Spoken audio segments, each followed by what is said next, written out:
Hi everyone. तर कसे आहात सगळे? तर मजेत ना? तर आज आपण हिरव्या देठाची भाजी कशी बनवायची ते बघणार आहोत. तर शेतात चांगले हिरवे देठ आलेले होते. तर देठामध्ये दोन प्रकार आहेत, एक लाल देठ आणि एक हिरवा देठ असतो. तर एरियानुसार याला वेगवेगळ्या नावं असू शकतात. आमच्या इकडे याला हिरवा देठ असे म्हणतात. तर आपण आज हिरव्या देठाची भाजी कशी बनवायची ते बघणार आहोत. इकडे मी 10 ते 15 देठ घेतलेले आहेत.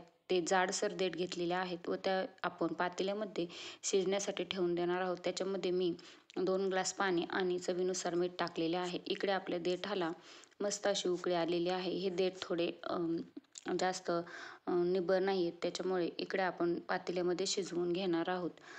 तोपर्यंत देठ शिजत आहेत तोपर्यंत आपण इकडे वाटणाची तयारी करून घेत आहोत. तर इकडे मी बारीक 1 वाटी खोबरं बारीक चिरून घेतलेलं आहे व 2 चमचे इतके शेंगदाणे घेतलेले आहेत. तर हे आणि त्यामध्ये चवीनुसार आपल्याला कमी जास्त जेवढी आवडत असेल तेवढी कोथिंबीर घ्यायची आहे. आणि इकडे मी 7 ते 10 8 ते 10 पाकळ्या लसणाच्या घेतलेल्या आहेत. तर इकडे आपले साहित्य मी घेतलेले आहे. तर त्यानंतर आपण आता खोबरं आणि शेंगदाणे आपल्याला मस्त असे भाजून परतवून घ्यायचे आहेत. तर त्यासाठी मी तवा गरम केलेला आहे. त्यामध्ये 1 चमचा तेल टाकून त्याच्यामध्ये आपल्याला खोबरं असं छान लाल होईपर्यंत परतवून घ्यायचं आहे. तर त्यानंतर आपण जे 2 चमचे शेंगदाणे घेतले होते तेही आपल्याला लालसर असे भाजून घ्यायचे आहेत.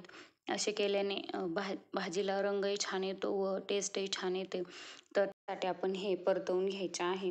तर आता शेंगदाणे लाल परतले गेलेले आहेत तर तेही मी काढून घेत आहे. 5 मिनटं हे थंड होऊन द्यायचं आहे व त्यानंतरच आपण मिक्सरमध्ये हे सगळं बारीक असं वाटून घेणार आहोत. तर याची फाईन अशी पेस्ट तयार करायची आहे. पाणी गरज पडल्यास थोडेसे पाणी टाकून हे वाटून घ्यायचे आहे. जर तुम्हाला पाणी टाकायचे नसेल तर तुम्ही नाही टाकले तरी चालेल. तर इकडे हे करेपर्यंत मस्त आपले देठ मस्त उकळून शिजले होते. तर शिजले की नाही ते चेक करायचे आहे. तर इकडे मी चाकूने चेक करत आहे. तर आरपार चाकू जात आहे म्हणजे आपले देठ चांगले वाफळले गेलेले आहेत. तर त्यानंतर आपण हे देठाचा गॅस बंद करून घेऊन 5 मिनटं हे थंड होऊ द्यायचे आहे.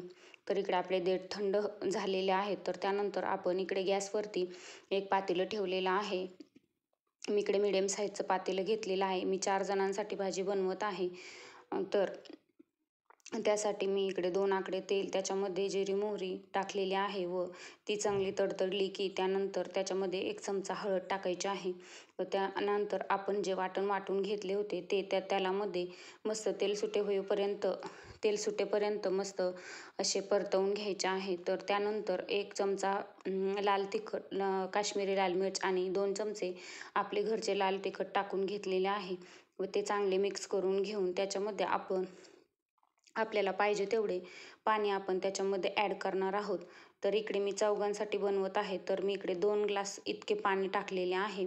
तर हे पाणी तुम्ही कमी जास्त तुमच्या आवश्यकतेनुसार घेऊ शकता किंवा तुम्हाला जास्त जाडसर भाजी आवडत असेल तर तुम्ही थोडेच पाणी ॲड केले तरी चालेल. मी इकडे त्यानंतर चवीनुसार मीठ टाकून घेणार आहे. तर इकडे मी चवीनुसार मीठ ॲड केलेलं आहे आणि गॅस मोठा करून त्याच्यामध्ये आपल्याला आपण जे शिजवलेले देठ आहे ते फक्त देठच ॲड करायचे आहे. त्याच्यामधले पाणी आपल्याला ओतून द्यायचे आहे. तर इकडे मी देठ ॲड करून झालेला आहे. तर ची फ्लेम मोठी करून घेऊन ते चांगले उकळी येईपर्यंत उकळवून घ्यायचे आहे. तर इकडे आपली भाजी चांगली मस्त उकळी आलेली आहे. तर तुम्हाला आवश्यक वाटत असेल तर तुम्ही त्या स्टेजला पाणी ॲड करू शकता. तर इकडे आपली भाजी मस्तपैकी उकळली गेलेली आहे. तर इकडे मी गॅस बंद केलेला आहे. तर तुम्हाला ही साधी आणि सोपी पद्धत देठाची भाजी कशी वाटली हे नक्की कमेंटमध्ये सांगा. आणि तुम्हाला जर माझ्या रेसिपीज आवडत असतील तर चॅनेलला सबस्क्राईब केल्याशिवाय चॅनेलवरून जाऊ नका. तर चला अशा सोप्या आणि साध्या रेसिपीज घेऊन भेटूया नेक्स्ट व्लॉगमध्ये. Bye bye.